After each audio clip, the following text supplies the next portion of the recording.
Okay, guys, I am now here to give you my WWE Raw review. Um, Pretty sick show. Um, well, it was a pretty good show.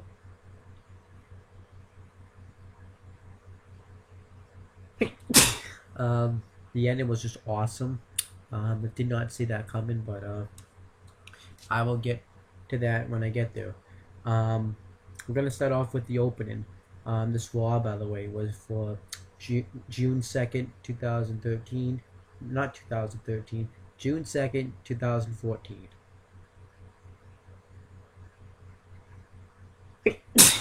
Um, and it started out with Evolution coming out. That's Triple H, Randy Orton, and Batista. Um, 1 point Ric Flair, but he's not in it anymore. Um, and this was a good way to start off the show. So Triple H comes out and tells Shield that it's not over yet. It's not over until I say it's over. I always fight back and win every single war, and I intend on doing the same thing. He's about to make a rematch between Evolution and the Shield. That's Dean Ambrose, Seth Rollins, and Roman Reigns. But Batista's like, no, I'm done with that. I've been there, done that. I want my WWE World Heavyweight Championship match. I won the Royal Rumble. I want my one-on-one title shot.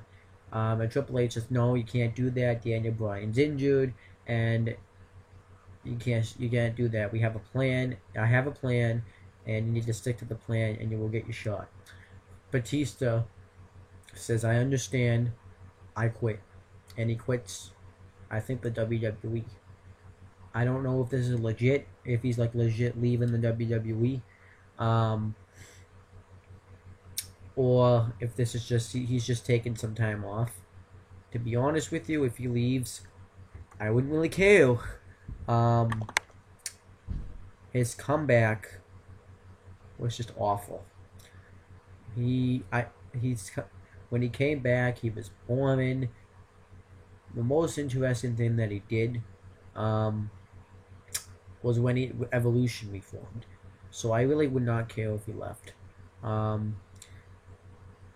I think though that he should just take some time off. Batista should just take some time off and come back, get more interesting because he was not interesting at all. Good night. Okay. He was not interesting at all when he first came back. He got a little bit more interesting, but not much. He sucked. So I think he should take some time off, regroup, come back, and be good. Be a heel again. Be good. Hopefully that happens. So that was that. Later on, he says backstage that the reason he's leaving is because he's been promised a lot of crap, but he didn't get. He got crap. He was promised a lot of stuff. He didn't get crap, and he's sick and tired of these other promises. I'm leaving. So I think he is leaving the WWE. I don't know if it's legit, but if it is, like I said, I don't really care. We got the first match. It was Sheamus and Rob Van Dam versus Cesaro and Bad News Barrett. Sheamus is the U.S. champion. Bad News Barrett's the Intercontinental champion. And we have Paul Heyman on commentary for this match.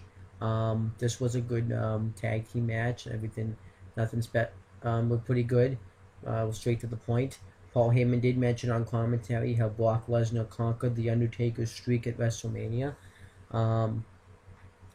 I've been promoting it too. RVD though went to do I think a moonsault, and Bad News Barrett caught him at the clothesline. That was sick. And Bad News Barrett and RVD, Cesaro dominated RVD for a while. And then Sheamus ends up getting the hot tag. He's about to hit the bro kick on Cesaro, who's not the legal man, but he's going to hit on him. But Paul Heyman ends up pulling him out, and Heyman and Cesaro walk out of the match, leaving Bad News Barrett to fend for himself. Bad News Barrett goes to hit the wasteland on Sheamus, and Sheamus gets out of it, and he hits a bro kick on Bad News Barrett, and OVD, who had made a tag, hit the 5-star Frog Splash on Barrett, and they get the victory. So now at main event, he's going to get an IC title shot against Bad News Barrett. I might not. I might watch that. I might not. If I feel like it, I will. I think the next thing, I'm gonna actually just look it up in my notes real quick.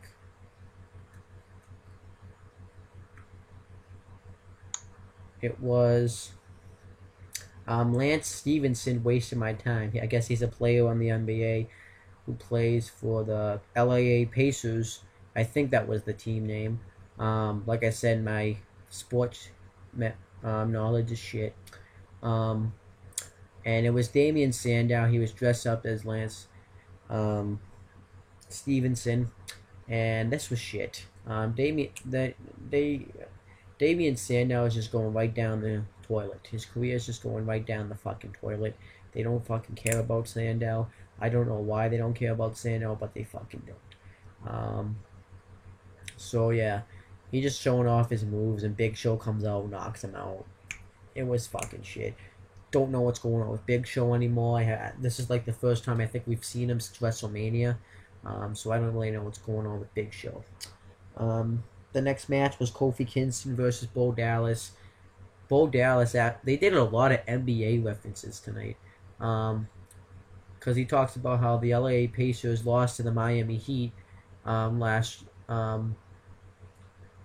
I guess this season or something, a game to them. And it's because they have a great player like LeBron James who Bo leaves. So that was good. And when he went to cut this promo, JBL, who he was on, by the way, the commentators on the show were JBL, Michael Cole, and J.Way the Kid Lawler. JBL said he's kind of now Bomo. That was awesome. No, a Bromo, I think he said. But Bo Dallas ends up getting the victory with the Bodog. And that was good stuff.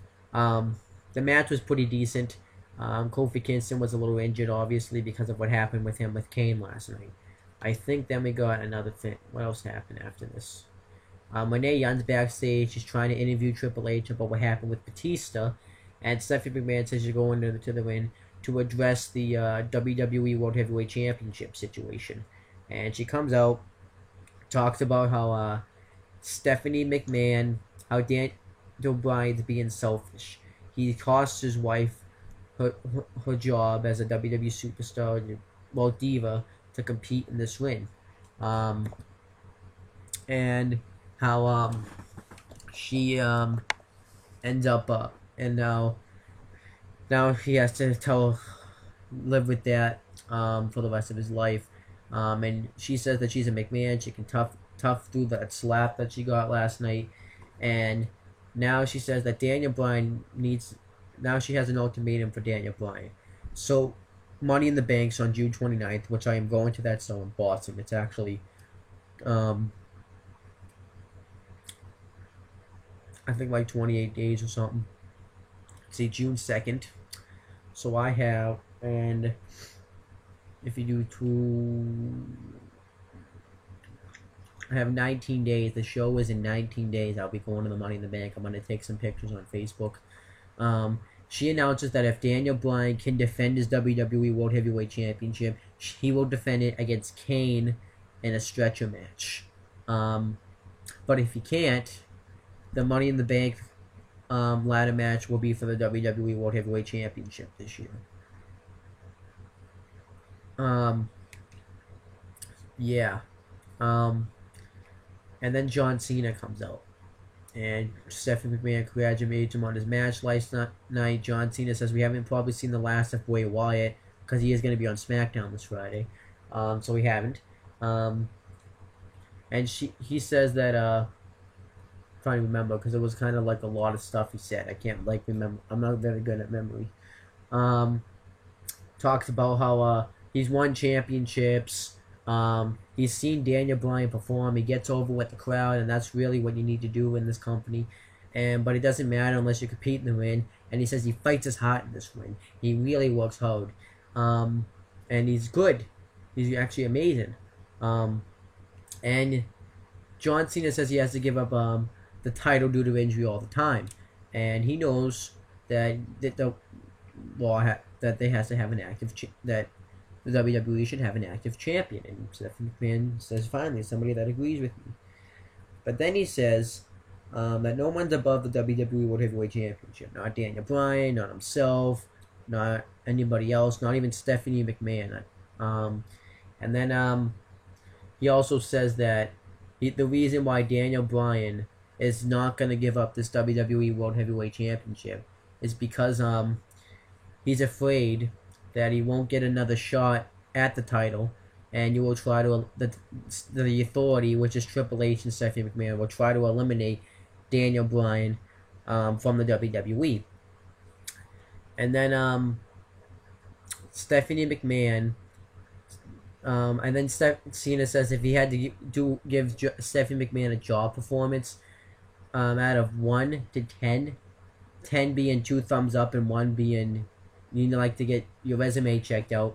He said he would give a 0, which that means she sucks. And then the fans chant, "You suck." Now, I don't know if they were chanting that at Stephanie McMahon or John Cena or both. But Stephanie McMahon makes a match between John Cena and Kane, and then she says, "Payback's a bitch." No, that's just, or maybe it's just, and then so am I. And then we get the match. It was okay. John Cena hit his moves. Kane hit his moves. Kane ends up getting DQ'd for punching John Cena in the corner too much. And then he throws Cena into the steps. He always goes into the steps. When does John Cena not go into a steps in a match? Or anytime he's out there? And then Kane goes to tombstone Cena on the steps. Cena counters and throws him into the post and hits Cena and throws the steel steps at Kane. And then Cena escapes, and then Kane ends up sitting up. I wasn't shocked that John Cena walked out of this match alive.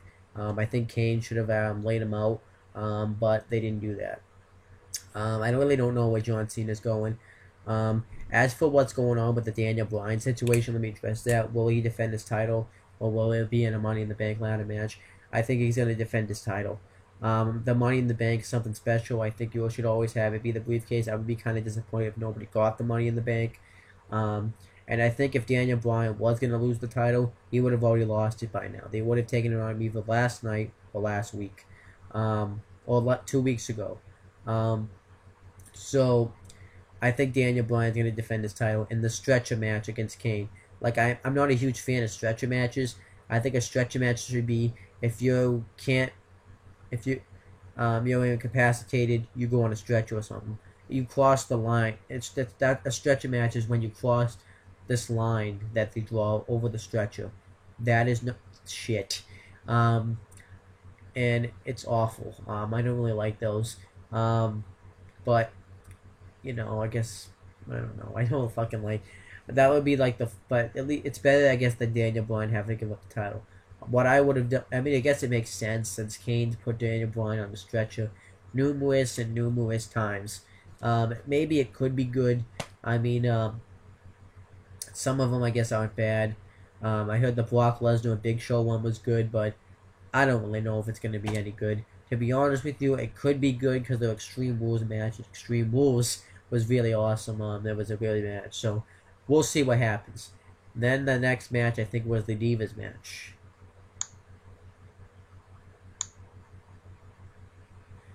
No, Randy Orton got interviewed, and he says that him and Triple H are on the same page, and tonight he gets a match with Roman Reigns of the Shield. Then we get Nikki Bella versus Oksana and Alicia Fox. Oksana and Alicia Fox win when Alicia Fox hits the scissors kick on Nikki Bella, and then they beat the shit out of her after the match. It was okay, I guess.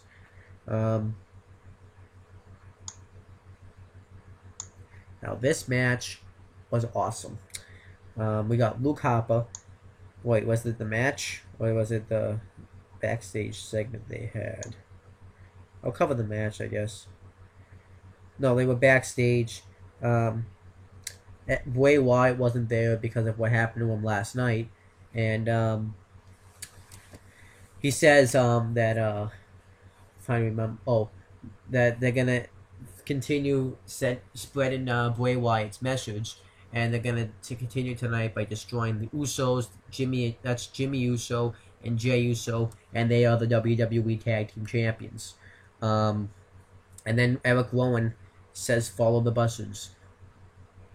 Yeah, I think Eric Rowan. It seems like that they book him to be the weak member. It does. I mean, I think he is the weak member. He's not that great in the ring. Um, it seems like I think once the Wyatt family breaks up, that's Bray Wyatt, Luke Harper, and Eric Rowan. He's gonna be the one that becomes the jobber. Um, so yeah, that's how I think it's gonna go. Um, and then we got Jack Swagger with Zeb Coulter versus Adam Rose. Adam Rose wins with his Pody, the headlock, the Dirty Deeds headlock driver move that Dean Ambrose does. He wins with that. It's a version of that. I don't know what it's called, but that's what it is. And then he dances with his crew afterwards.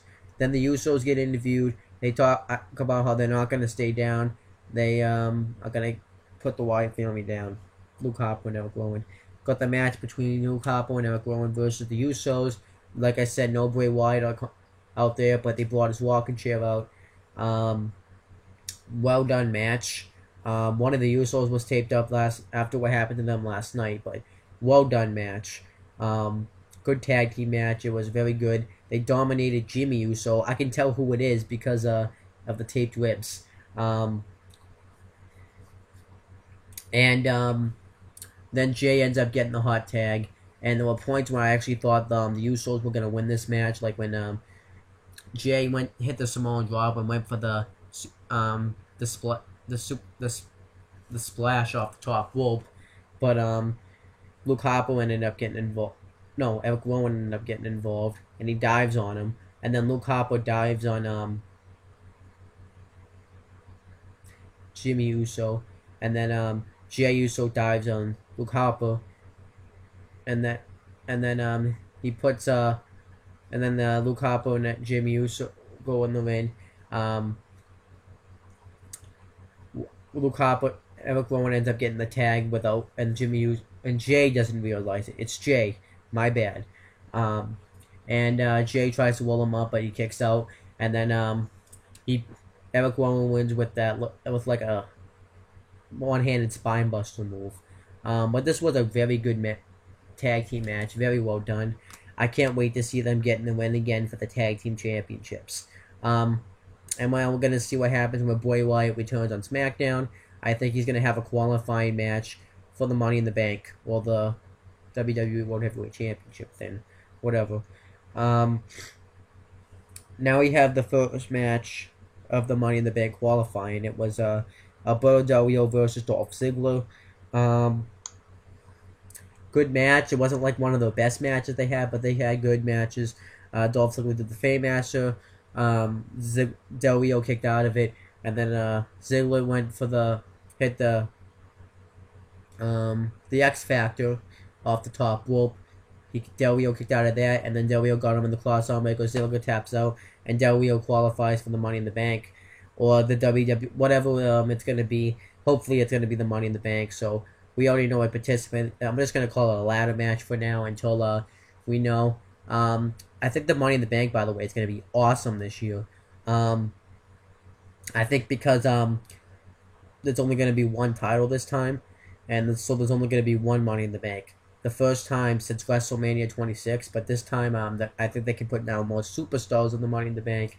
They don't have to have two Money in the Banks. I always think when it's two, one has to try to always outdo the other. Like last year, we knew that which one was going to be better, because last year LVD and Christian were in one of them, and then the other had like all these guys that don't really do ladder matches. So obviously, we knew, and LVD and Christian are experienced in ladder matches. So obviously you knew which one was going to be better. And then you had CM Punk in there, Daniel Bryan. So I definitely think that's what the problem was. One had to try to do the other. That was the problem with the Elimination Chamber too. When they had two chambers, one had to outdo the other. Like when they had the 2012 one, when it was the first one chamber, the WWE Championship Chamber opened the show, which shouldn't have opened the show. It ended up happening. Daniel Bryan, Christian, No, it was CM Punk, Truth, Jericho, um, Ziggler. They were like all in the chamber, and that was a really good chamber. And then you had one with like the Great Khali, Santino, Big Show, the guys that weren't really good in the chamber. I guess Big Show's okay, but you have Great Khali and Santino in there. That does not make a good chamber. So that's why I'm happy that there's only one title now. That the Money in the Bank's now just going to be one Money in the Bank. You could do a nice long Money in the Bank, and take your time with it. But we still don't know if it's going to actually be for the Money in the Bank briefcase. I think it still will be, though. And then we get Ryback and Curtis Axel versus Goldust, and Cody Rhodes handpicked a tag team partner for Goldust. It ended up being Sin Cara. It's a decent match. Sin Cara goes for the Swanton on Curtis Axel. He moves and hits that neckbreaker move for the win. And Cody Rhodes is watching backstage. So I wonder if like every week, Cody Rhodes will end up pairing up Goldust with tag team partners, and Goldust will keep losing with that partner, and say maybe it wasn't me that kept losing the matches. Maybe it was your fault. Maybe you're just bad luck or something. That would be really cool.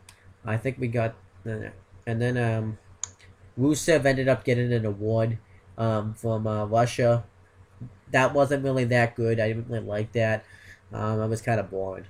And then we got Roman Reigns with Dean Ambrose and Seth Rollins ringside versus Randy Orton with Triple H ringside before the match started. Oh my gosh, my nose just got really stuffy. The Shield talk about how they took down Evolution, that it's imploded, but the Shield are all brothers. We always stand together. We're united. And Seth Rollins was the one that said this, and then Roman Reigns says, Randy Orton, get your ass out here so I can kick it. And then Randy Orton comes out. Triple H just got the sledgehammer, so Seth Rollins gets out to get a chair. This becomes very important. And then Triple H says that he's gonna like take him down. I had a plan A, but now I have a plan B. And then Seth Rollins hits Roman Reigns with in the back of the chair, and Dean Ambrose was all shocked. His face showed it. I was shocked. And then Seth Rollins ended up hitting Dean Ambrose with the chair. He just beats the shit out of him with the chair. And then he ends up hitting the foot stomp move to Dean Ambrose's head on the chair. And then he goes out and hands Randy Orton the chair. He ends up hitting Roman Reigns with it. And Randy Orton all KOs him on the chair. So Seth Rollins has joined Evolution. And what actually is so cool about this is when the Shield were going to break up, Seth Rollins was the one that kept them together. So now that Seth Rollins ended up turning the back on him, that was amazing. I don't know if I said it in my video, if I was just thinking it. I always said that Seth Rollins, I don't know where he's going to go after the Shield. So now the Shield's definitely officially broken up. There's no more Shield now. So it looks like Seth Rollins is going to go on his own path. And I'm really interested to see what they're going to do now. Because now it's a 3-on-2 situation. I think Seth Rollins will go on the Money in the Bank match. And then you have Roman Reigns in there. I don't think Seth Rollins will win it, but I'm just looking forward to seeing this now.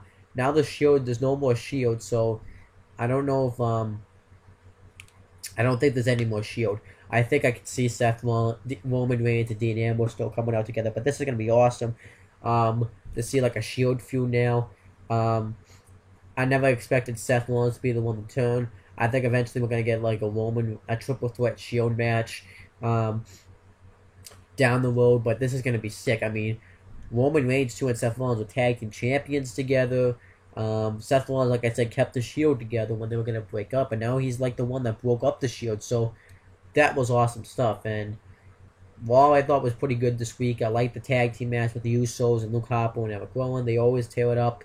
I didn't mind the match, I guess, with Goldust and Sin Cara versus Ryback, Curtis Axel. It's built into a feud, kind of. I like the Sheamus RVD versus Bad News Barrett and Cesaro. That was pretty good. I like the stuff. The Seth Rollins stuff was awesome. The John Cena Stephanie McMahon promo was pretty good. The match between John Cena with Kane, though. The Adam Rose and Jack Swagger match was just kind of there for me. Um, and I liked the I thought the Bo Dallas and Kofi Kingston match was okay. Um, the Divas match was just kind of there for me though. Anything else that was good? Batista leaving, I don't know what's going on with that, but that was pretty good stuff. The Del Rio Dolph Ziggler match was pretty good. Rusev's coronation was shit though. So I'm gonna say Raw was and Lance Stevenson with Damian Sandow, that was a fucking waste of time. But I'm gonna say Raw was okay this week. I thought it was a watchable Raw. You could sit down and watch it. So it was pretty good this week. But that's pretty much Raw was good this week. I thought Raw was good. It was a good show. It flowed really well. I thought there was a lot of tag team matches on the show though. I would have definitely doned down on that. I would have probably done like a. Well, I guess actually though the tag team matches that were on the show made sense. But yeah, definitely. Yeah, I'm gonna stop talking now. I'm gonna get off. That's pretty much it, guys. Just subscribe to all the stuff. I'm not really gonna go into detail, but do you know what to do? Just down below, click on all the stuff. Do what you have to do. That's it, guys. Peace out. Peace out.